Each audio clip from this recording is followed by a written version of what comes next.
En nuestra sesión anterior habíamos quedado analizando las diferentes maneras en que París tuvo que reorganizarse después de ese caos que fue lo que sucedió durante las épocas de la Guerra Franco-Prusiana y de las épocas de la Comuna de París entre 1870 y 1871. París, que había sido la ciudad más hermosa de Europa, había sido completamente destruida y la encontrábamos ahora en una situación de desorden, en una situación de caos, en una situación de destrucción. Y requería la voluntad de muchos para poder volver a organizar la ciudad de París. Vimos cómo pudimos poner una serie de normas de nuevo en circulación que pudieran permitir una vida mucho más ordenada, una vida mucho más armónica. Pero ahora había que reconstruir la ciudad. Y había unos monumentos de esos que se decidió no volver a reconstruir y otros que sí. Pero había que llegar a unas nuevas épocas ahora, que eran las épocas de las exposiciones universales, las exposiciones mundiales, que eran finalmente las que le iban a dar la cara a la ciudad de París en los siguientes años. Esas exposiciones internacionales que habían iniciado unos años antes en Inglaterra se van a convertir en la fuente más importante de desarrollo urbanístico y estético de la ciudad de París. Fueron finalmente estas, las exposiciones universales en los siguientes años, las que les van a traer a París unos de sus emblemas más importantes, como por ejemplo la Torre Eiffel, que será construida como un elemento temporal para la exposición de 1889, y así como el Metro de París, que servirá para la construcción de la Feria Exposición del año 1900. Esas esas maneras en que estábamos organizándonos ahora mediante unas ferias, exposiciones, tenía también unas implicaciones políticas. Había que mostrarle al mundo que después de lo que había pasado, Francia era una nación fuerte nuevamente. Y había que mostrarle al vecino, a Alemania, que después de lo que había sucedido, Francia era un desarrollo importante. Francia tenía unos desarrollos importantes y los quería mostrar, especialmente en el plano científico, en el plano de la ingeniería y en el plano militar. Y es por eso que se adopta el modelo de las exposiciones internacionales, donde vamos a tener que reconstruir la ciudad de París. En esta lámina, por ejemplo, mostramos un palacio que ya no existe, el Palacio de Trocadero, que fue construido para la exposición de 1878. Y así muchos de estos edificios fueron construidos temporalmente, unos lograron sobrevivir, otros aún permanecen afortunadamente, como el Petit Palais, el Grand Palais, la Torre Eiffel naturalmente, y claro, el Metro de París y el Puente Alejandro III. Entonces hoy vamos a ver cómo fue que esas exposiciones internacionales se tomaron la ciudad de París y cómo París se toma al mundo mediante esas exposiciones internacionales.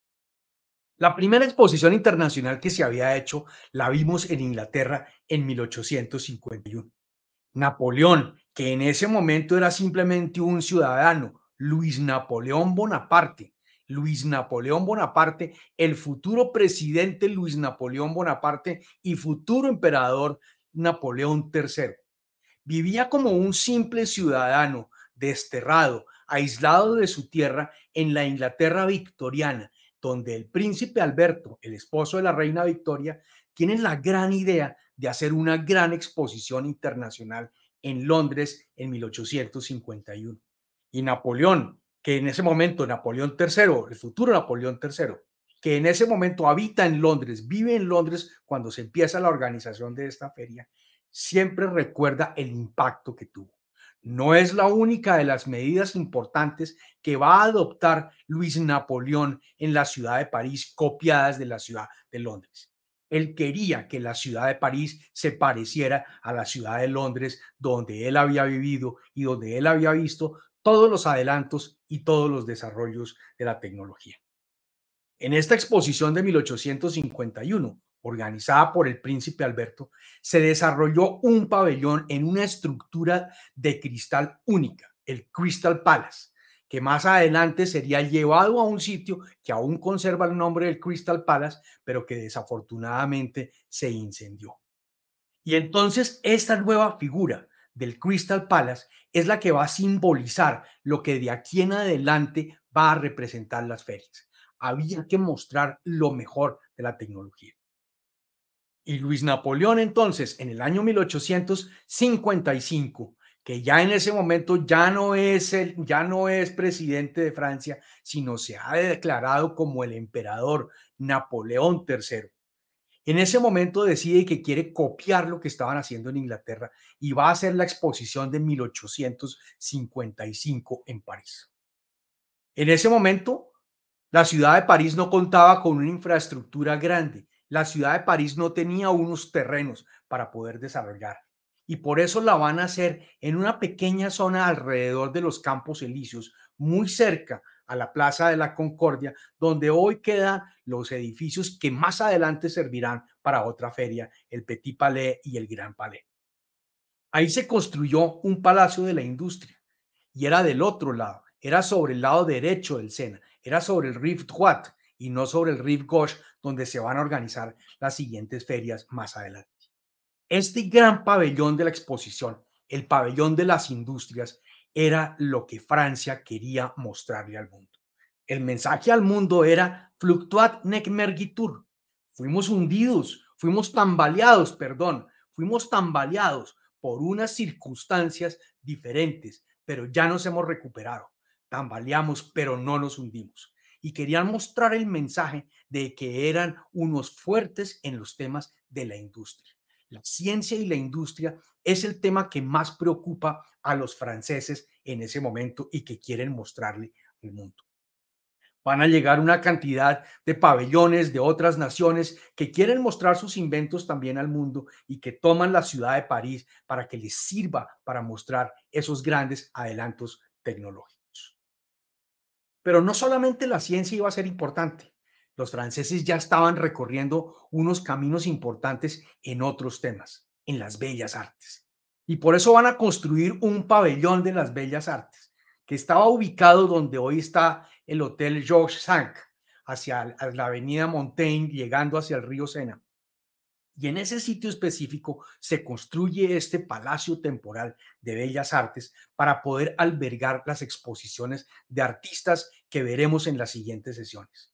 París ya se destacaba gracias a esfuerzos importantes que se habían adoptado en épocas de la Revolución de Julio, de la monarquía de Julio y en épocas de la Primera República, de la Segunda República, perdón, ya vivía un auge importante en temas de arte. París estaba dictando los parámetros en el mundo de cómo era ese arte contemporáneo y qué era lo que debía ser aceptado como arte. Entonces aquí había un patrón de referencia muy importante para el mundo en el arte. Los franceses querían mostrar otra parte. Los franceses querían mostrar la parte de la ciencia, la parte de la industria, pero el mundo también quería ver lo que estaba haciendo Francia en materia de arte. Y fue un éxito total, fue un éxito. Los ingleses van a hacer la siguiente exposición en 1862, pero en 1867 el campo vuelve nuevamente a París, donde los franceses van a desarrollar la exposición de 1867 y van a cambiar completamente el escenario. Van a hacer esta gran construcción que asemeja a un campo de fútbol, a un campo olímpico de deportes, pero que realmente no es más que el terreno que ustedes conocen hoy en París, en el campo de Marte. Ese campo de Marte, que era un campo de paradas militares, enfrente a la escuela militar, como la ven ustedes en esta lámina, ese campo de paradas era el que se iba a utilizar temporalmente para albergar estas nuevas pabellones que se irían a construir, también con una tendencia a que fueran temporales. Todo lo que se construía aquí iba a ser demolido una vez se terminaran esas ferias. Y le dan todo el empeño en el imperio francés. Van a venir las colonias, van a venir todas aquellas naciones en Europa que quieren mostrarle al mundo qué es lo que están produciendo y que al mismo tiempo tienen un gran interés en ver qué es lo que está produciendo Francia en temas de ciencia y en temas de arte. Y en esta construcción que se da es donde Napoleón III va a recibir a todas las grandes dignidades y a todos los jefes de Estado que vienen. Las ferias internacionales, las ferias exposiciones se convierten en un sitio de encuentro político. Más adelante vamos a ver que también se convierten en escenarios deportivos. La primera Olimpiada que se da en el mundo fuera de Atenas, la primera es en Atenas 1896, la segunda París 1900, se va a hacer coincidiendo con la Feria Exposición del año 1900. Napoleón III tiene absolutamente claro que parte de lo que él necesita para triunfar es recuperar esa gloria tan importante en Francia. Y esa gloria es la que precisamente los franceses quieren mostrarle al mundo. Pero el escenario que estaban escogiendo era un poco lejano. No era en el centro de la ciudad de París que los parisinos estaban acostumbrados, sino que daba en este campo de Marte, retirado, relativamente retirado de la ciudad de París, y había que proveer transporte. Y ese transporte da la creación de una primera estructura de transporte acuático en París, que fueron los bateaux mouche, que aún existen todavía en el río Sena. Y esos bateaux mouche eran los que iban a darle una circulación a los pasajeros que querían llegar a ver las exposiciones de París en el año de 1867. La instauración de estas bateaux mouche fue importantísimo para el tráfico y para el desarrollo del tráfico de pasajeros en el río Sena. Y fue tan importante que aún se mantiene hoy en día esta estructura. En la feria de 1867 y posteriormente en la de 1878 se va a seguir utilizando esta red. La feria de 1878, a la que entramos en este momento, se va a desarrollar en el mismo sitio, pero ya habíamos demolido las estructuras que se habían construido para la feria de 1867. Y ahora era necesario crear una nueva estructura. Y ahora vamos a utilizar que tenemos más visitantes, más pabellones, tenemos mucha más muestra para exponer. Vamos a utilizar el otro lado del río, donde no había nada de significante todavía, y vamos a construir un nuevo palacio, también temporal, que debe ser demolido después de estas efemérides y después de celebrar estas fiestas en la Feria Exposición de 1878, deberá ser demolido. Y es la construcción de lo que ustedes ven a mano derecha en esta lámina, que fue lo que se conoció como el Palacio de Trocadero. De hecho, en ese sitio hoy lo llamamos Trocadero por cuenta de ese palacio que se conoció en su momento como el Palacio de Trocadero. Para el mundo entero fue muy importante. La feria recibió 36 países y recibió 13 millones de visitantes, doblando la cifra de asistencia a la feria anterior de 1867. Uno de los puntos importantes de la feria había sido este palacio que construimos, el Palacio de Trocadero en 1878, para 1878. Y otro de los aspectos importantes que se mostró en esta feria fue el de la cabeza de la Estatua de la Libertad. La Estatua de la Libertad, como lo vamos a narrar en otro episodio, la Estatua de la Libertad había sido un regalo de Francia a los Estados Unidos para celebrar su primer centenario de la independencia. Los americanos la habían visto con cierto recelo y no habían cumplido su parte del compromiso. El compromiso era que los franceses hacían y regalaban la escultura y los americanos regalaban el sitio y regalaban el pedestal. Pero los americanos no habían hecho mayor esfuerzo y teníamos al escultor Bartholdi que había quedado engrampado con su media cabeza entre la casa, entre su estudio, y tenía que hacer algo y por eso deciden mostrarlo mientras los americanos en ese momento deciden qué hacer. La Dama de la Libertad fue prácticamente despedazada en ese momento y la mano, la antorcha de la libertad y la mano fueron llevadas a Nueva York y colocadas en Madison Park para que la gente viera que era una realidad y pudiera colectarse los dineros necesarios para hacer el pedestal. Y mientras tanto, la cabeza fue colocada en uno de los pabellones de la feria. Los americanos, muy dados a este tipo de análisis, mandan una comisión para que vigile la feria, para que revise lo que está sucediendo en la feria. y mandan un informe muy serio donde consideran que la Estatua de la Libertad no es de la belleza que se les había planteado, que habrá que esperar cuando esté totalmente erigida, pero que hasta ahora no está prometiendo. Era uno de los temas más importantes que se estaba mostrando en la Feria Exposición del año de 1878. Las siguientes ferias van a mostrarle al mundo, no en París, sino en otras ciudades, grandes emblemas mundiales. Y las ferias exposiciones van a tener siempre la característica de dejar sembradas en las ciudades que las hacen, en las ciudades que son anfitrionas, unas grandes obras arquitectónicas que serán símbolos de la ciudad, como lo será en Montreal en el año 76, como será en Osaka, como lo fue en Seattle el Space Needle en el año 62, como será en San Francisco y como serán las más importantes siguientes después de esta de Nueva York de 1878, que, que es la Exposición Universal de Barcelona en 1888. Esa Exposición Universal de Barcelona le va a dar a la ciudad dos importantísimos edificios culturales, edificios arquitectónicos que aún permanecen y siguen siendo un centro importante de la ciudad catalana, que son el Arco del Triunfo y la estatua de Colón que está ubicada al final de las Ramblas llegando al océano. Estos dos elementos eran importantísimos y marcan de aquí en adelante una tradición en todas esas ferias, como decíamos anteriormente, que es que estas ferias ya no son para demoler las obras importantes, sino precisamente hacer algo muy importante para que se pudiera dejar como un legado a la humanidad. Barcelona abre esta tradición. Londres había hecho la primera feria en 1851 y había removido rápidamente el Crystal Palace. París también había removido su estructura, pero ahora querían mostrarle al mundo en la siguiente feria exposición, que es la que quieren hacer para el año 1889, en que coincide con los 100 años de la Revolución Francesa.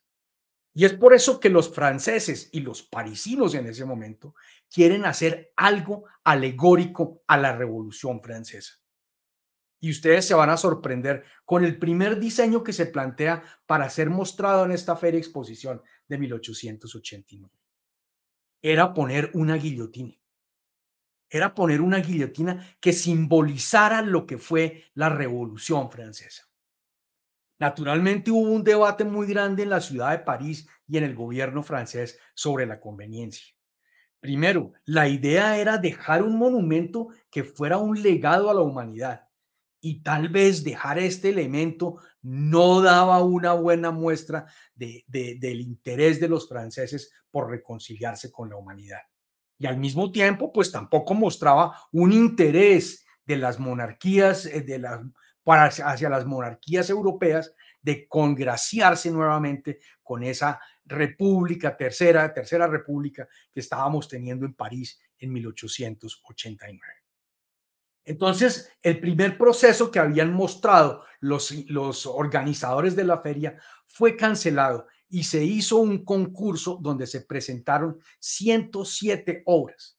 Lo que se quería hacer era algo muy grande y muy importante, pero no existía el pleno conocimiento de qué era lo que se quería hacer, pero era algo que debía ser permanente. El ganador del concurso va a ser el señor Gustavo Eiffel. Eiffel era ante todo un hombre pragmático, un hombre de las ciencias, un ingeniero que se había dedicado su vida entera a jugar con el hierro, a moldear el hierro, a torcer el hierro y a mostrar cómo el hierro moldeado por el hombre era capaz de enfrentarse a la naturaleza. Porque recordemos que aquí no solamente estamos tratando de mostrarle al mundo en qué es que Francia es bueno en la ingeniería, en lo militar, sino también queremos ayudarle a Francia a encontrar esa identidad que se había perdido después de la Revolución Francesa. Vamos a celebrar 100 años de la Revolución Francesa en 1889, pero también estamos descubriendo que en 1889 aún no tenemos una identidad política ni una identidad cultural. Hemos jugado con todo, hemos intentado república, dictaduras, monarquías, consulados, todo tipo de organización política y unas organizaciones que dicen queremos estar más cerca de la iglesia y otras que dicen queremos estar más alejados de la iglesia. Y lo que se buscaba aquí entonces era mostrar un elemento que fuera característico de lo que representara Francia y París de aquí en adelante. Y por eso la escogencia en principio es algo que tiene que destacar la racionalidad. Y lo habíamos visto cuando analizamos el tema del final del episodio de la Comuna de París, donde la iglesia dice todo esto sucedió porque después de la Revolución Francesa rechazamos a Dios. Y por eso de aquí en adelante queremos volvernos vigilantes de la ciudad de París y queremos construir una catedral que nos permita vigilar siempre a la ciudad de París y pedir perdón, expiar lo que sucedió en esa comuna de París. Y por eso saltan las otras personas, las que creen menos en la religión y mucho más en ese siglo de identidad con el racionalismo, con ese legado de Voltaire, con ese legado de Diderot, que lo que buscaba era mostrar una mayor racionalidad. ¿Y qué mejor racionalidad que mostrar algo hecho por el hombre en hierro, desafiando las alturas? Eiffel no tenía un elemento político aquí. Eiffel lo que era un gran ingeniero que se había caracterizado por haber hecho una gran cantidad de obras en Europa. Y no solamente en Europa, la cantidad de obras que va a hacer Eiffel antes y después de su famosa torre en América Latina, por ejemplo, es muy grande. En Burdeos había hecho un puente importantísimo para la estación. En Francia hizo varios puentes muy similares y tal vez el más importante de ellos es el que está colocado ya no en Francia, sino en Portugal, sobre el río Duero, el famoso puente sobre el río Duero en la ciudad de Porto.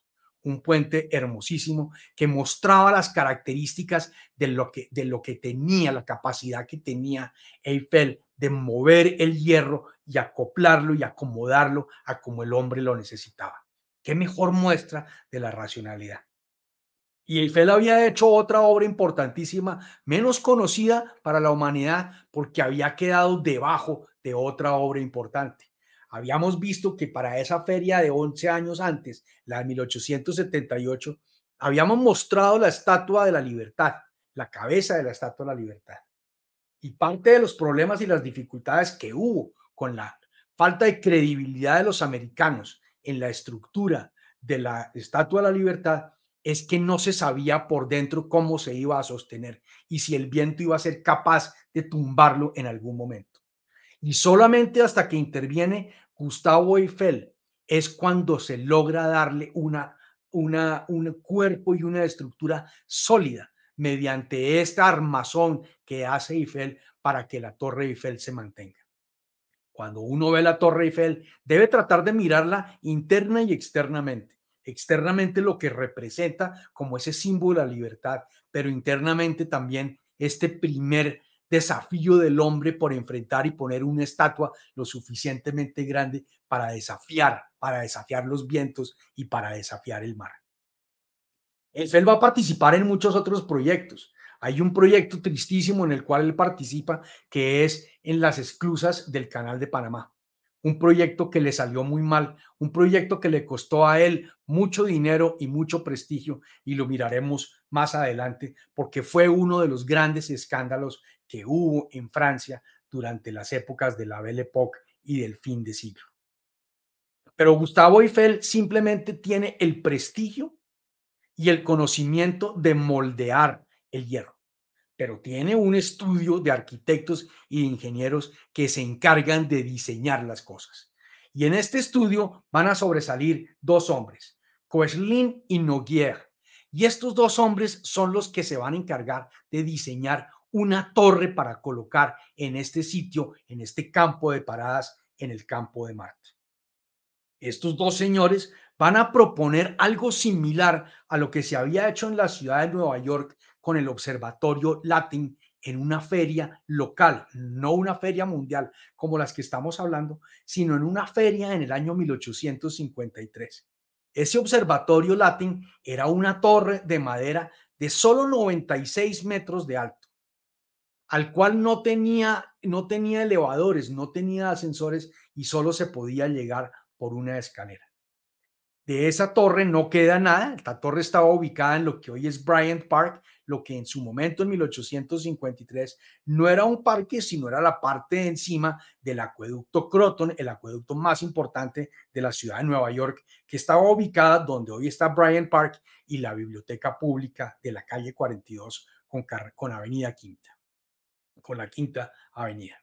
De ese observatorio Latin ya no queda nada porque el observatorio se quemó, pero quedaron los diseños y de esto es lo que se van a tomar estos dos ingenieros, Koechlin y Nuggier, y van a encargarse de hacer una propuesta para mostrarle a Eiffel.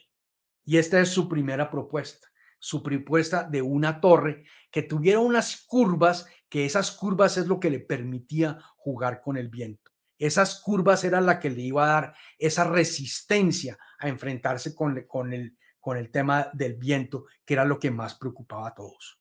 Había una resistencia grande entre los parisinos. El comité organizador había dicho, hagamos un monumento de cerca de 300 metros. No había nada más grande en el mundo. Por el contrario, lo siguiente más grande que había era la torre, el obelisco de Washington, que había sido creado unos años antes y que tenía mucho menos altura de lo que se estaba planteando. Como ustedes ven en la lámina que está a su mano izquierda, la Torre Eiffel estaba calculada para que tuviera 300 metros, es decir, aproximadamente 1056 pies, que era un poco más alto, casi el doble, un poco más del doble de lo que era el monumento del obelisco a Washington en la ciudad de Washington, que tenía 555 pies. Me equivoco, tal vez un poco menos de la mitad. Y la Estatua de la Libertad, que tenía 305 pies. Era un gran desafío. Por un lado, queríamos mostrar que la ingeniería francesa tenía algo que mostrarle al mundo. Y después de las crisis que se habían tenido en 1870 y después de las guerras napoleónicas y después de todo lo que había sufrido Francia y que había sufrido Europa por cuenta de Francia también, había que mostrarle que seguían a la vanguardia en estos temas de ingeniería. Y en épocas en las cuales salir a construir puentes militares para efectos bélicos era muy importante, enviar este mensaje a los alemanes vecinos era muy importante. Aún no lo hemos dicho, pero vamos a recorrer lo que está pasando por las cabezas de todos los ciudadanos franceses durante esos años. Hay un tremendo eh, hay un tremendo desasosiego, hay una tremenda molestia en la mentalidad de todos por haber perdido Alsacia-Lorena. Y hay muchas personas dentro del ejército que van a empezar a levantarse y a decir, tenemos que recuperar Alsacia-Lorena. Eso va a ser muy importante que lo tengamos presente porque eso va a afectar París, porque eso va a afectar a Francia. Y esto es lo que está llevando este símbolo. Pero también este símbolo lo que está mostrando es que puede hacer algo más grande que los americanos. Los americanos era la nación espejo de ellos. Los franceses miraban hacia los americanos. Para los franceses, América era un ejemplo de lo que se quería seguir. La nación que ellos habían ayudado a formar, la nación que ellos habían ayudado a hacer. No tanto porque quisieran tanto América, sino porque despreciaban a los ingleses. Era hoy reflejo de lo que ellos querían ser. El regalo de la Estatua de la Libertad era un tema de un mensaje muy claro. Ustedes tienen la libertad que nosotros les ayudamos a dar, pero que nosotros hoy no tenemos. Pero que tenemos la capacidad de hacerlo y por eso estamos haciendo un monumento el doble de grande del que ustedes tienen.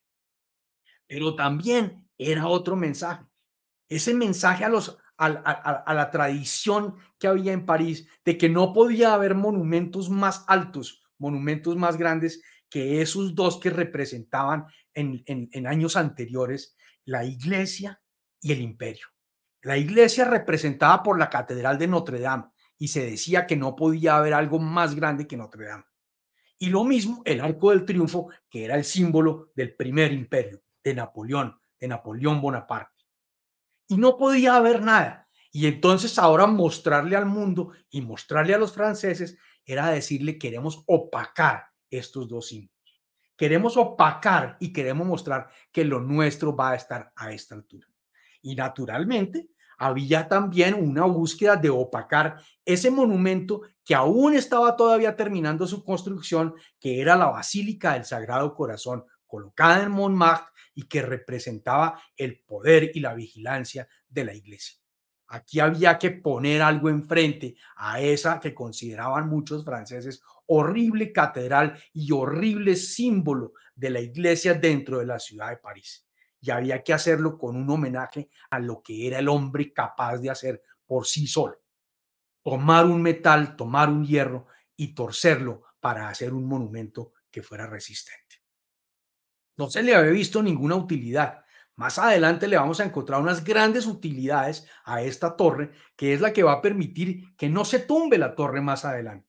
Es la que va a permitir que hoy en día podamos apreciar la majestuosidad de esta torre. ¿Dónde ponerla? Era ya muy claro. Había que ponerla en el campo de paradas del campo de Marte, que era el tema militar. Y ahí entonces eso tenía un símbolo porque estamos mostrando que la capacidad que tenemos de hacer puentes militares es importante para el futuro de Francia.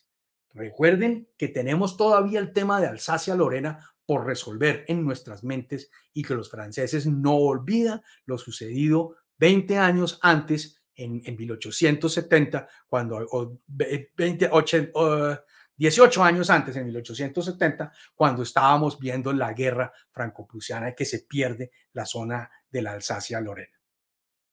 Entonces ubicarlo, pero se necesitaba ubicarlo en un sitio que tuviera una gran fortaleza, porque esto era un tema pesado, fuerte. Y esta zona que nosotros estábamos viendo, que es la zona donde está colocada hoy en día la Torre Eiffel, era una zona pegada al río, no solamente pegada al río, sino que adicionalmente era una zona que se había incorporado al río.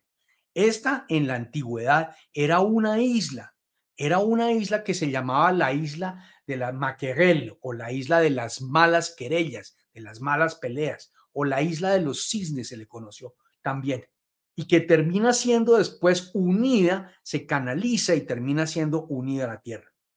Pero donde vamos a poner dos de los cuatro pilares de la Torre Eiffel era en un terreno que era bastante lleno de agua por cuenta de que esto era un río anteriormente.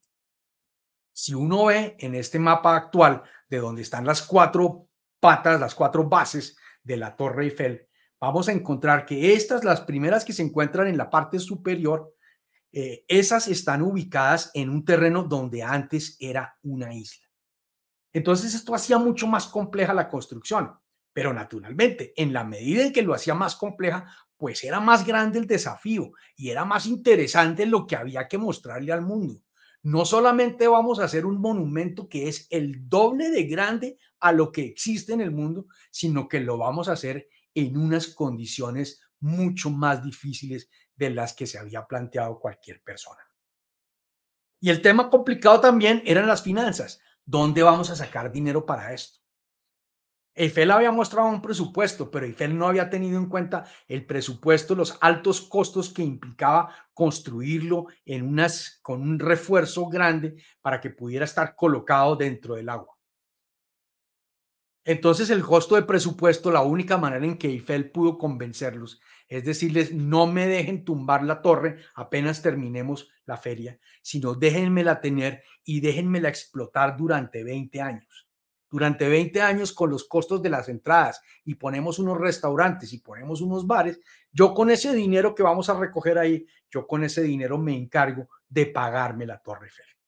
Y finalmente, entonces, por eso, en 1886 es cuando el prefecto del SENA, el señor Eugene Poubelle, a quien habíamos visto en la sesión anterior, que era el gran propulsor de las nuevas basuras, de las nuevas normas de basura y de reciclaje en la ciudad de París, firma con Eiffel el contrato para que se empiece a construir esta, que sería al principio una propiedad del señor Eiffel, pero que 20 años más adelante se trasladaría a la ciudad de París y la ciudad de París la demolería inmediatamente. Por 20 años íbamos a tener esto y las obras empiezan muy rápidamente. Había que hacer, como les dije, una estructura muy compleja, porque había que hacer unos cajones y hundirlos dentro del río. dentro de esas pequeñas zonas que nadie sabía que eso era una isla, que ya estaba pegado al otro costado del río, al Rive Gauche, estaba ya pegado, sino que lo que había que hacer entonces era hacer unas bases mucho más fuertes. Entonces el desarrollo empieza lento por cuenta de esto, pero rápidamente empiezan a retomar los tiempos y ya en enero de 1887, cuando no había nada más, ustedes solamente ven al fondo la escuela militar como existe hoy en día, la escuela militar, ya empiezan a mostrarse las bases de lo que se van a colocar estos pilares.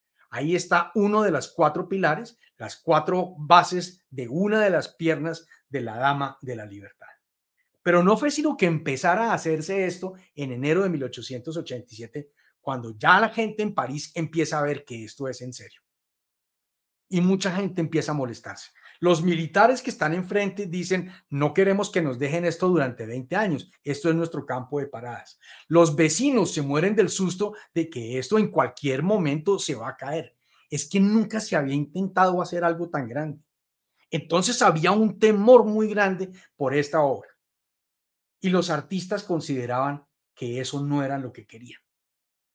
Entonces los artistas se publican una carta en el febrero 14 de 1887 en uno de los diarios de la ciudad de París.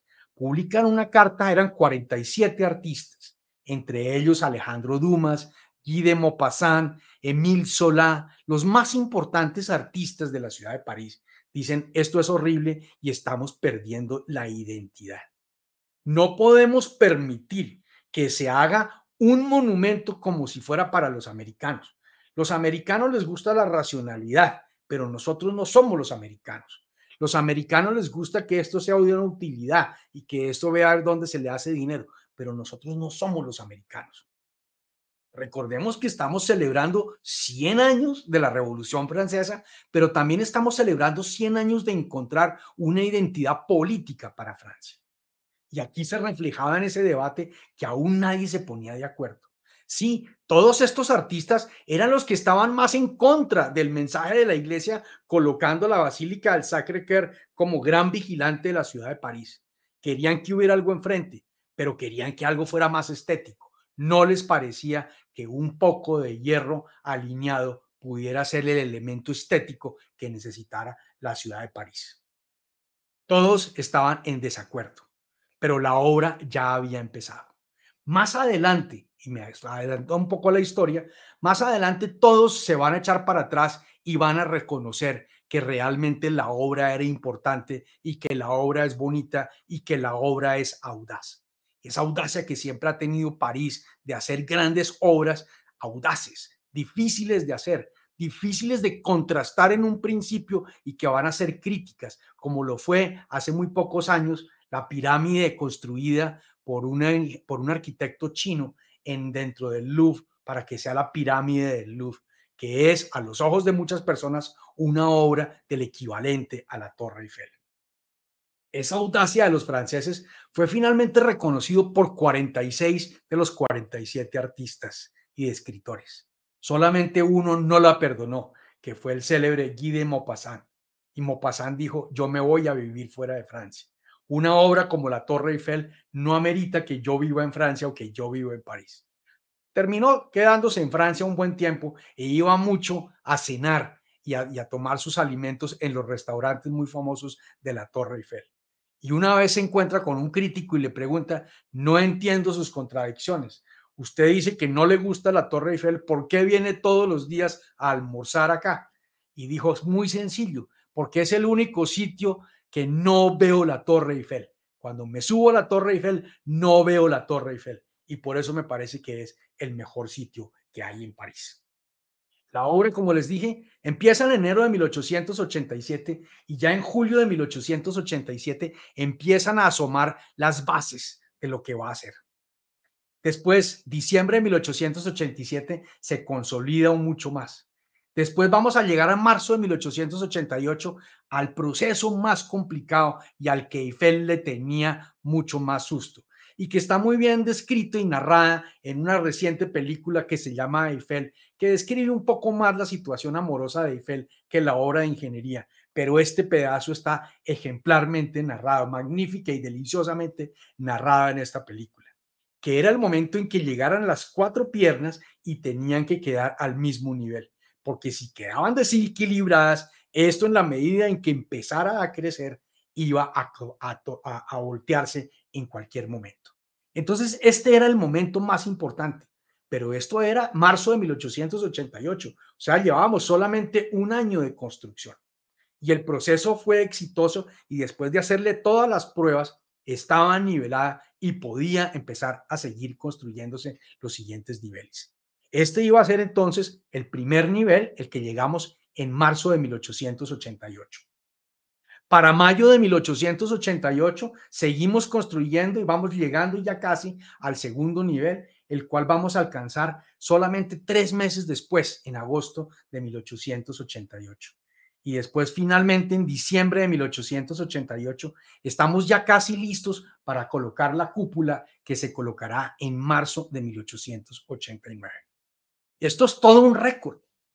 O sea, no solamente los franceses o los parisinos están mostrándole al mundo que pueden hacer una construcción de 324 metros, se había planeado 300 metros, se quedó de 324 con las antenas que se pusieron, o sea, 1000 y pico de pies, más de 1000 pies, el doble de cualquier otro monumento en la humanidad. Y lo que se va a mostrar adicionalmente es que se pudo hacer fácilmente y rápidamente. Esta obra no tardó sino 2 años, 2 meses y 5 días. Era todo un récord en la ingeniería. La feria de 1889, en que los franceses buscaban mostrarle al mundo los adelantos de su ciencia, no había abierto las puertas y ya Francia estaba mostrando todo este desarrollo, que aquí lo vemos resumido en esta lindísima lámina entre el 9 de septiembre del 87 y el 12 de marzo de 1889, cómo se completó en ese proceso.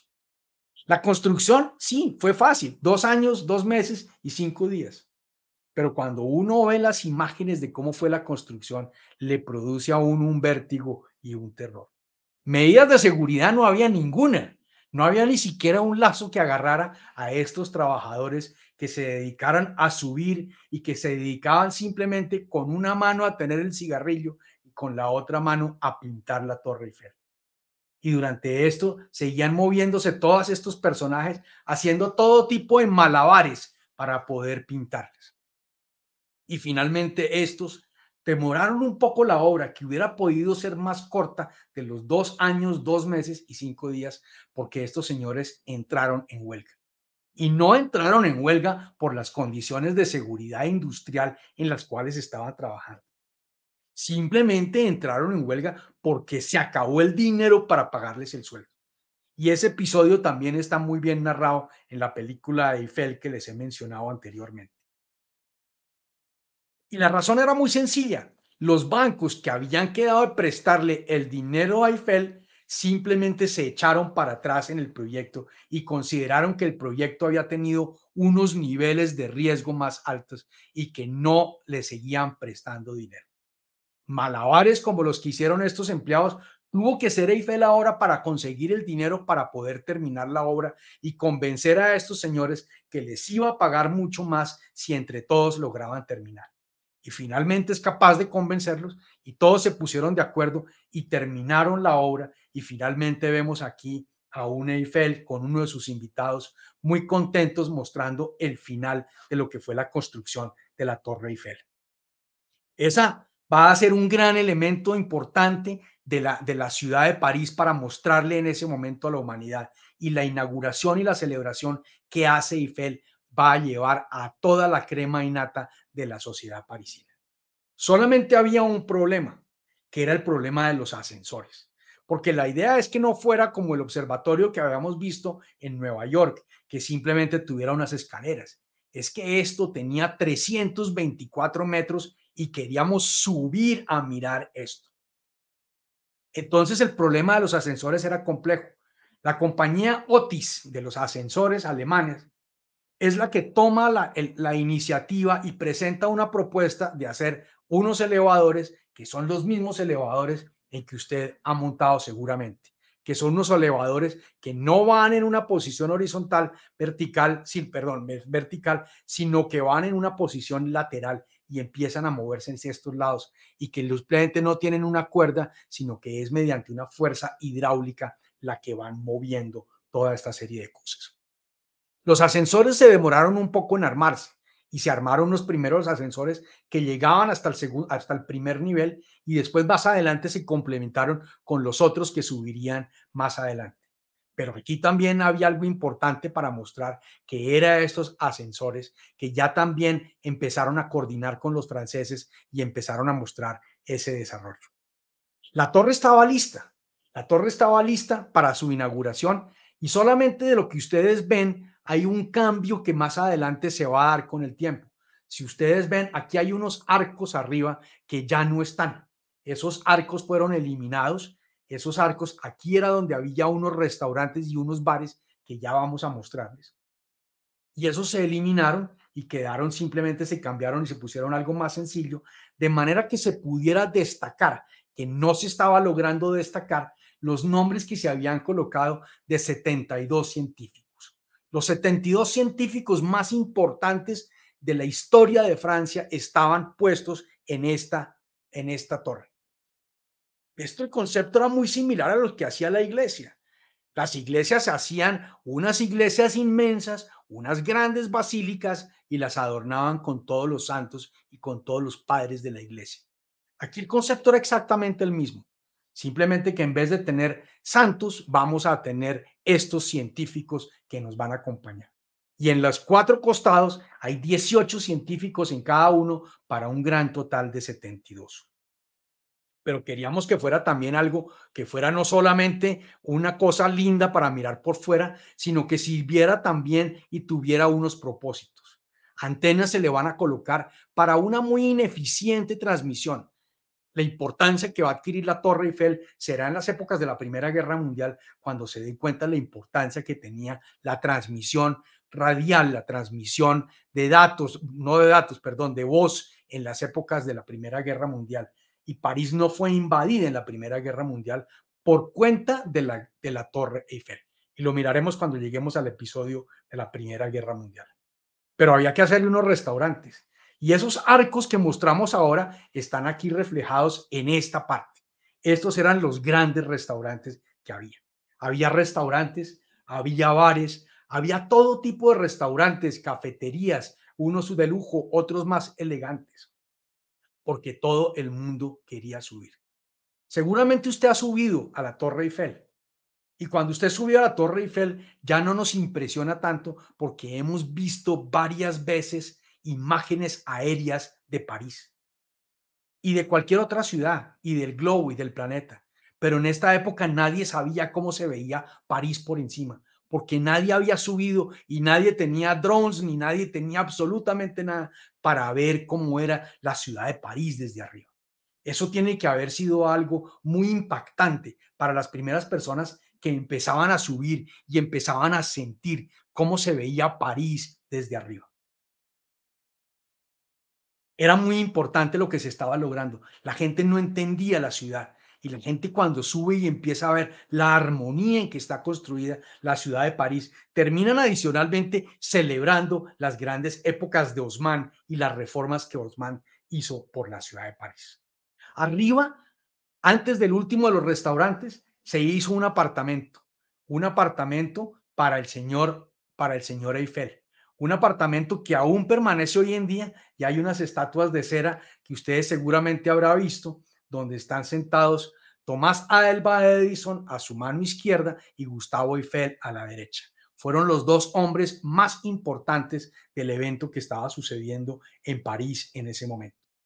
La Feria Exposición de 1889 es donde los Estados Unidos llevan a Tomás Alva Edison y muestra sus grandes progresos en materia de ciencia. Estos dos hombres están consagrados en la parte superior. Ahora, todo esto que estamos mostrando de ciencia, todo esto que estamos mostrando de ingeniería y de tecnología, tenía un propósito fundamental. Había que mostrarle al mundo, pero había que sobre todo mostrarle a Alemania, que estaba al lado, que no olvidamos lo que había sucedido con Alsacia-Lorena. y que teníamos la tecnología para en cualquier momento poder combatir militarmente y recuperar. El tono era muy claro, por lo menos dentro del estamento militar. El general Boulanger, uno de los generales más importantes, empieza a sentir por todos lados la necesidad de armarse militarmente en contra de Alemania, porque el mensaje era claro. Todos tenían esa añoranza por lo que había sucedido. Las escuelas en Francia, lo más importante que se enseñaba en los mapas de Francia, como se ve en esta imagen, era que se le mostraba a los pequeños que existía la zona de Alsacia-Lorena y que se pintaba todavía en el mapa de Francia. El general Boulanger empieza a mostrarse duro contra el gobierno de la República Francesa por no tomar acciones.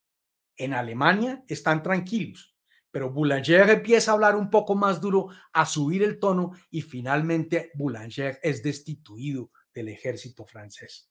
Y Boulanger se lanza a unas elecciones y Boulanger gana las elecciones que se presentan el 28 de enero de 1889.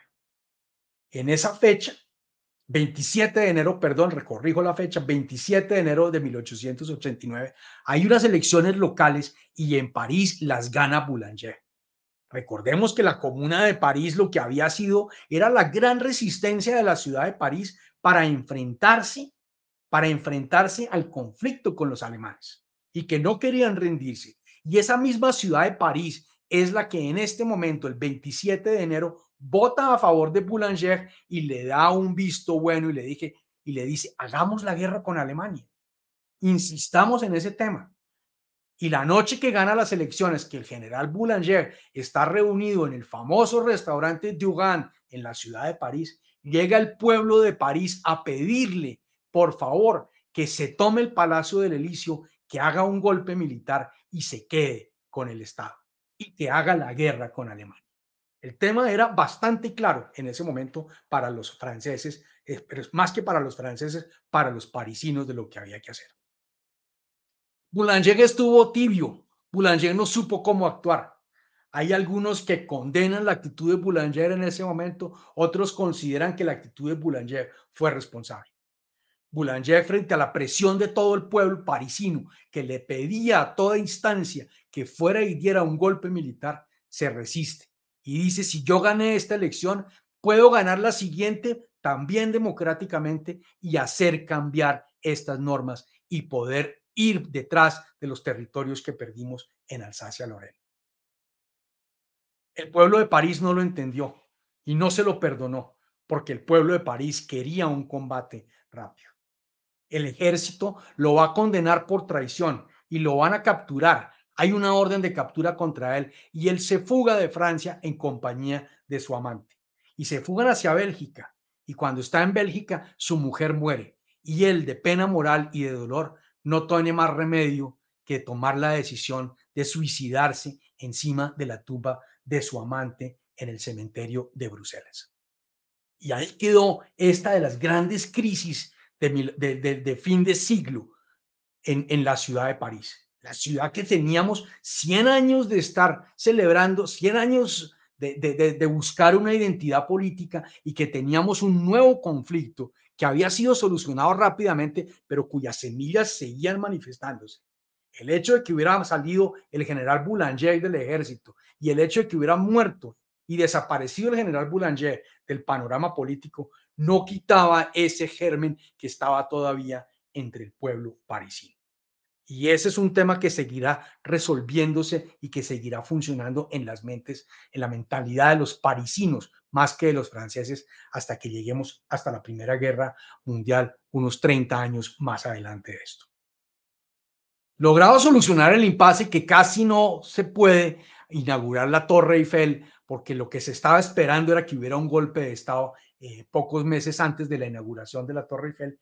Finalmente, el presidente Sadi Carnot es el que hace la inauguración de la Torre Eiffel en 1889.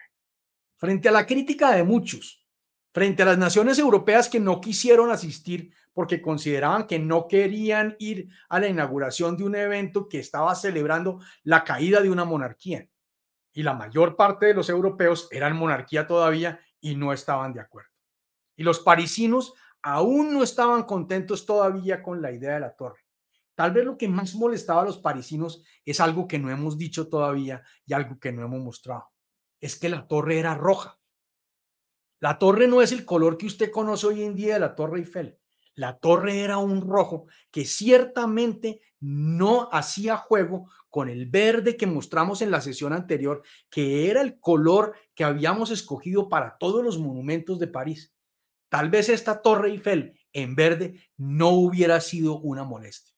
Y también, como los parisinos y los franceses, en busca de una identidad política y de una identidad cultural, habían ensayado todo tipo de fórmulas, la Torre Eiffel hará lo mismo. Y la Torre Eiffel tendrá que reinventarse de color varias veces. En 1889 al 91, cuando ya está terminada, es entonces cuando se toma este color amarillo. Y después en 1890, perdón, rojo. Y en 1892 se cambia y se hace un amarillo mucho más fuerte. Y poco a poco va cambiando y la última vez que se pintó fue en 1968, o no se pintó, se cambió el color y adquiere el color que hoy en día se llama como una especie de café Eiffel, de Café Eiffel sería el nombre que tendría, pero eso ya es un color característico y es muy probable que la torre no vuelva a cambiar de color. La torre hay que pintarla aproximadamente cada 7 años, ya con un poco más de seguridad industrial y no como ustedes vieron que se pintaba y se hacían esas obras inicialmente.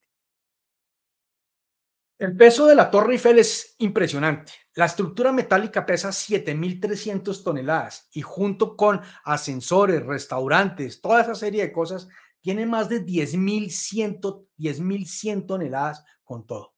Son 18.038 piezas pegadas a través de 2,5 millones de remaches. Cada tuerca va ajustada sobre la otra y es la esencia de lo que sostiene. Así como la Estatua de la Libertad está sostenida con una hierro que agarra otro hierro, aquí es exactamente lo mismo. Era un récord lo que se había hecho y era un tema importantísimo. Teníamos entonces la inauguración de esta feria de 1889 que prometía ser un éxito total por lo que estábamos viendo aquí.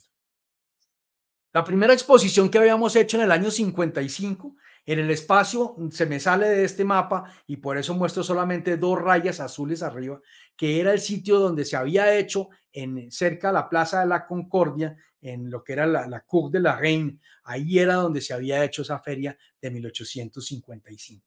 Para la feria de 1867 la habíamos desarrollado en todo el campo Marte, en todo el territorio del campo de Marte, y la siguiente feria, la de 1878, la vamos a ampliar y vamos a hacerla en el campo de Marte, más en lo que se conoció como el Palacio de Trocadero, que como les dije ya no existe y que después, en una de las ferias posteriores, la de 1937,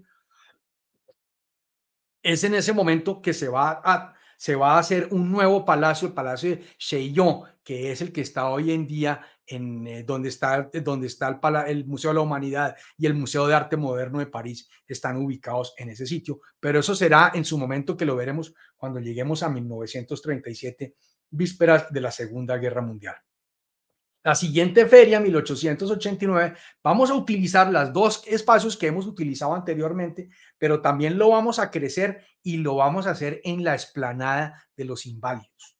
El Hotel de los Inválidos colocado donde está ahí en este mapa, y todo ese campo enfrente, que era la explanada de los Inválidos y sigue siendo la explanada de los Inválidos, la vamos a utilizar como campo de feria también.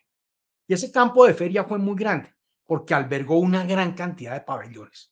Salvo la mayor parte de las naciones europeas que no quisieron asistir, aquí hubo un afán de todas partes por asistir. Y este era el plano de cómo estaba colocado. Aquí ven los dos planos, el del campo de Marte y abajo el de la explanada de los Inválidos, cómo estaban cada una de las naciones distribuidas en esto que se veía de esta manera. Era hermosísimo y seguramente la vista de arriba desde el palacio, desde la Torre Eiffel y desde el Palacio de Trocadero debía ser hermosísima. La asistencia era impresionante. Fue todo el mundo. Y cuando digo todo el mundo, les quiero mostrar la participación de América Latina, porque América Latina estuvo toda, salvo un par de brillantes excepciones. Pabellón de Chile. Pabellón de Chile. Venezuela, la hermosísima sede de los Estados Unidos de Venezuela. México, la única nación que tiene su propio pabellón hecho con un arquitecto mexicano. Los demás naciones, todas las americanas, y no estoy mostrando aquí sino las de Sudamérica, Latinoamérica, no estoy mostrando las otras europeas, ni el pabellón de la India, ni de China, que son hermosísimas, sino aquí a mostrarle a todos ustedes de América Latina los diferentes pabellones de los países de América Latina. El de México era un éxito total. Después tenemos el de Paraguay, también hecho por un arquitecto francés. Recordemos que todo esto eran unos diseños que se hacían para ser demolidos apenas terminara la obra 6 meses después, apenas terminara la feria 6 meses después. El de Brasil, también con un estilo Beaux-Arts, también muy francés, también que se destacó muchísimo. Ecuador, con un lindísimo pabellón y por dentro con una gran exposición. Costa Rica se presentó también con otro, también construido por un arquitecto francés y muy bien ubicada, puro debajo de la Torre Eiffel. Este es Nicaragua, también presente con otra sede muy parecida a las otras, también presente acá. Y después empieza a caracterizarse unos ya un poco más diferentes. Bolivia, algo mucho más parecido a la estructura boliviana, tal vez con una especie de iglesia dejadas por los españoles en América. Lo mismo el del Salvador, que tenía una estructura diferente salida de lo francés. Y tal vez una de las más importantes y la única que se salvó fue el pabellón de Argentina. El pabellón de Argentina en 1889 tuvo que ser demolido, pero fue transportado, llevado en un barco en una gran cantidad de piezas y fue armado en Buenos Aires nuevamente en la Plaza de San Martín sobre la calle de Arenales, donde llega Arenales a Buenos Aires en la Plaza de San Martín y muchos años más adelante fue finalmente demolida, pero fue la única que se trasladó y fue llevada hasta la ciudad de Buenos Aires. Y este es el pabellón de Uruguay. El último que muestro es el pabellón de Uruguay, donde muy amablemente le concedió un espacio a Colombia para que pudiera tener una pequeña muestra el pabellón de Colombia. Colombia fue el único país de América Latina que no tuvo una participación. Gracias a la amabilidad de Guatemala, no conseguí una foto del pabellón, y de Uruguay, que le prestaron unos pequeños espacios para que pudiera mostrar algunos minerales y algunos objetos precolombinos. Colombia tuvo una participación. No fue una política de Estado colombiana, sino la iniciativa de un científico, de un botánico colombiano de apellido Triana, que vivía en la ciudad de París y que tomó la iniciativa de ir y pedir prestados unos espacios para que Colombia no quedara por fuera. Estamos en 1889 y si algo caracterizó a Colombia durante toda esa época era la ausencia internacional de Colombia. Colombia no tenía ni una política comercial ni una política diplomática. Colombia estaba totalmente ausente de todos estos eventos. Y Estados Unidos también. Y Estados Unidos va a llegar mostrando lo que tenía para mostrarle al mundo. Estados Unidos estaba completando un proceso de expansión hacia el occidente, de expansión hacia llegar hacia California y de generar todos unos nuevos territorios y una nueva cultura que el mundo no conocía. Y por eso lo que más importante que va a llevar Estados Unidos no es tanto la tecnología que nos va a traer a Thomas Alva Edison, sino que nos va a mostrar la cultura de ese gran Buffalo Bill. Y va a llevar a Buffalo Bill y a Annie Oakley, otra mujer que está con Buffalo Bill, y van a hacer el espectáculo. Es decir, aquí vamos a tener balanceadas la ciencia, vamos a tener la cultura con unos grandes pabellones de arte que miraremos en la siguiente sesión y vamos a tener también la representatividad de la cultura raizal, de la cultura de los pueblos en algo que fue tan importante como Buffalo Bill. Buffalo Bill pasa a ser un fenómeno mundial a partir de ese momento. Y el siguiente que va también es pues Tomás Alva Edison, que va a llevar su fonógrafo y va a llevar una gran cantidad de los diferentes inventos que estaba adelantando desde Menlo Park en los Estados Unidos. Esa es la feria de 1889. Todo lo que la feria de 1889 fue destruido. Creo que no se salvó sino la Torre Eiffel y el pabellón de Argentina, que fue trasladado después hacia la ciudad de Buenos Aires. Después la siguiente feria que tenemos es la de 1900 y volvemos a construir unos elementos nuevos. Vamos a llevar a esa feria, como ustedes ven allá arriba, más adelante, arriba a mano izquierda, ven ustedes una rueda de Chicago. La rueda de Chicago era otro gran invento de una feria exposición. Una feria exposición creo que es 1895, si no estoy mal la fecha, en la feria de Chicago, y por eso la rueda de Chicago, que el señor Ferris muestra como el gran elemento en la ciudad de Chicago, esta gran rueda de Chicago o Ferris wheel, como la llaman los americanos. Y siguiendo con la tendencia de lo que habíamos mostrado, en la feria de 1878 y después en la de 1889 íbamos incorporando nuevos terrenos. Y aquí en esta habíamos incorporado la explanada de los Inválidos y ahora vamos a hacer otras grandes obras para mostrar también al mundo en 1900. La primero que se va a hacer aquí es construir un puente, el puente Alejandro III.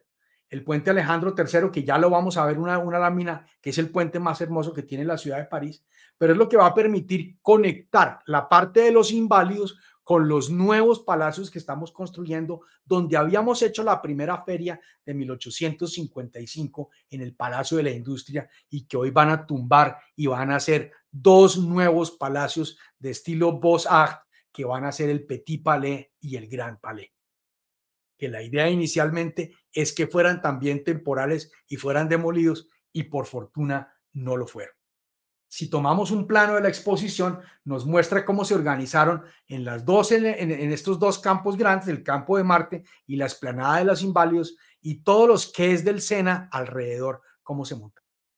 Y el gran arco esta vez ya no iba a ser la Torre Eiffel. La Torre Eiffel había cumplido su propósito para la feria de 1889 y ahora vamos a hacer la entrada principal sobre la Plaza de la Concordia en un gran puerta y un gran monumento que se va a hacer, que se conoció como la Puerta Monumental en la Plaza de la Concordia y que, me perdonan, pero por fortuna lo demolieron. Entonces, los elementos este sí se iba a contemplar que se iba a demoler, los elementos que iban a quedarse ahí eran los del puente Alejandro III y los dos, el Petit Palais y el Gran Palais. El puente Alejandro III, sobre todo, era un homenaje a Rusia. El puente Alejandro III, un homenaje al zar Alejandro III, y lo va a inaugurar su hijo, el zar Nicolás II, el famoso último zar ruso, depuesto unos años más adelante de que estuviera en París inaugurando esto. Era sobre todo el símbolo de lo que quería mostrar Francia en su alianza con Rusia, sobre todo para poner una tenaza a los alemanes. Era su único objetivo, la alianza que tenía con Rusia en ese momento. Y los dos hermosísimos palacios, el Petit Palais y el Grand Palais, que aún quedan todavía y en los cuales se van a desarrollar estas exposiciones y que van a ser las exposiciones más importantes. Pero si estas exposiciones, especialmente la de 1889, lo que quería mostrar era ante todo industria, de aquí en adelante cambia completamente el objetivo de lo que los franceses quieren mostrarle al mundo. Ya no es un tema de tecnología, ya no es un tema de ciencia. Para algunos entra una gran preocupación porque consideran que los franceses se están volviendo light, que los franceses se están volviendo ligeros y que la única preocupación que tienen son los temas que tienen que ver con la gastronomía, la costura, la cultura, el arte, en fin, todos esos elementos que habían mostrado antes una cara importante en Francia, pero que lo importante eran los elementos militares, los elementos científicos, que esa Francia importante militarmente ya no lo es tanto y que ahora lo que le están mostrando al mundo es que después de un análisis estratégico donde París y Francia quiere ser competitivo, es en este nuevo mundo de la cultura, de los vestidos, de la moda, de la gastronomía, donde París se va a encargar de aquí en adelante a llevar hasta nuestros días el liderazgo. Pero para muchos, especialmente para los ingleses, siempre tan críticos de lo que hacían los franceses, habían convertido a Francia en una ciudad de consumo, en una ciudad de placer, en una sociedad donde solamente se vivía el sexo y se vivía el alcohol y se vivía en la perdición. Eso para muchos era algo que Francia no podía recuperarse. Y claro, la Iglesia naturalmente, en una posición bastante crítica, siempre decía que todo esto era por haberle dado la espalda y nuevamente por haberle dado la espalda a la nueva Iglesia del Sagrado Corazón.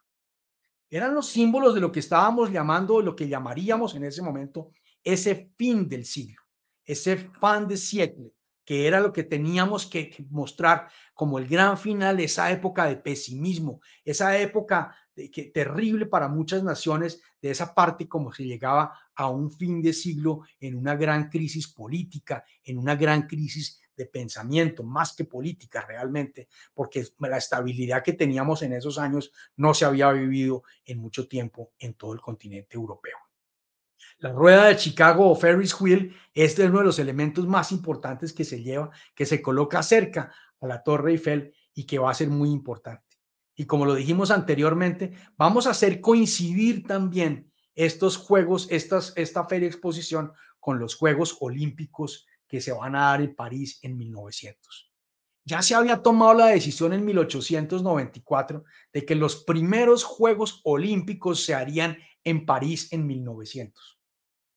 Sin embargo, se consideró que era muy lejos esperarse 6 años y por eso se toma la iniciativa en 1896 de hacer los primeros Juegos Olímpicos donde deberían haber sido los primeros Juegos Olímpicos, que era en Atenas.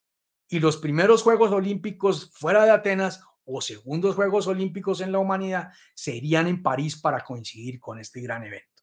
Es decir, aquí queríamos que todo concluyera. La recreación, el deporte, el estilo, la cultura, la ciencia. Más importante que esto no podía ser.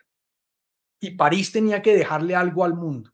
Y así como en la feria de 1889 habíamos dejado el tema más importante, la Torre Eiffel, para la de 1900 lo que se iba a mostrar era el gran avance que había en algo en los cuales los franceses estaban totalmente rezagados frente al resto de la humanidad, que era en el transporte público, el metro de París.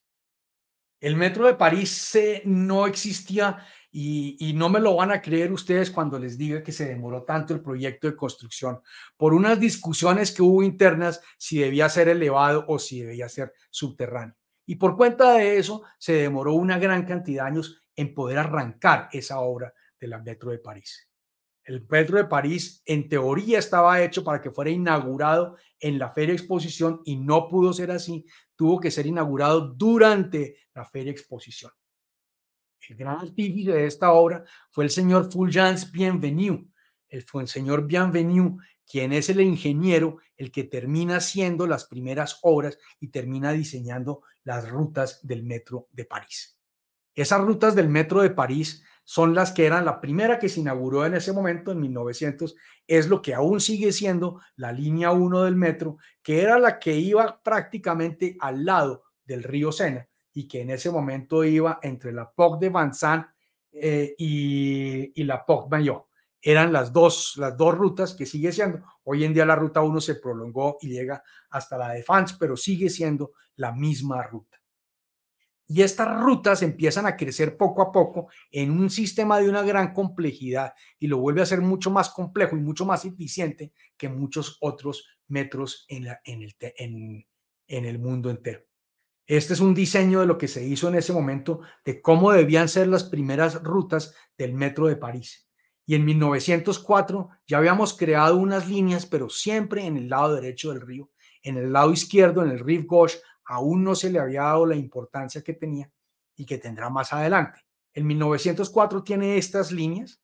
En 1910 le hemos aumentado y hemos puesto ya unas líneas nuevas en este lado de la ciudad, del lado izquierdo de la ciudad. En 1922 ya ha crecido mucho más de esta manera. En 1930 se ha ampliado todavía más y en 1952, la última de las que tengo acá similar, ya tenemos un plano mucho más complejo, mucho más adecuado, mucho más moderno y mucho más acorde con las necesidades que tenía París en ese momento. El diseño de los temas del transporte era complicado, pero también quería dársele un tema que fuera estético. En París no se puede hacer nada que no sea estético. Y por eso se va a llamar al gran arquitecto Héctor Guimard, que más que un arquitecto realmente era un diseñador. Y este es exactamente el Gaudí francés, porque la obra que tienen Guimard y Gaudí es muy parecida. Los dos sobre todo eran unos grandes diseñadores de muebles. Y si usted toma un mueble diseñado por Guimard, puede que usted considere que sea hecho por Gaudí, porque sus diseños son muy similares. Y la arquitectura es relativamente similar. Este es en París, el Castel Berenger, que queda cerca a la radio de Francia, y la puerta, pues uno se siente más en Barcelona que en París. Pero este fue el hombre al que se le va a comisionar hacer las puertas de la entrada de las estaciones de metro en la ciudad de París. Y el metro se inaugura el 14 de julio de 1900 con estas primeras estaciones que van a tener todas ese arte que no era un art deco porque el art deco no existía todavía, sino esto es lo que se conoció como un art nouveau. Y las primeras estaciones eran estas y muchas de estas aún se mantienen. No todas se mantienen con la estructura de vidrio encima, que solamente hay dos o tres en la ciudad de París todavía, pero muchas mantienen todas estas. Esta es la estación Víctor Hugo, que mantiene todavía los mismos hierros y la misma estructura con que se hizo inicialmente en el año de 1900.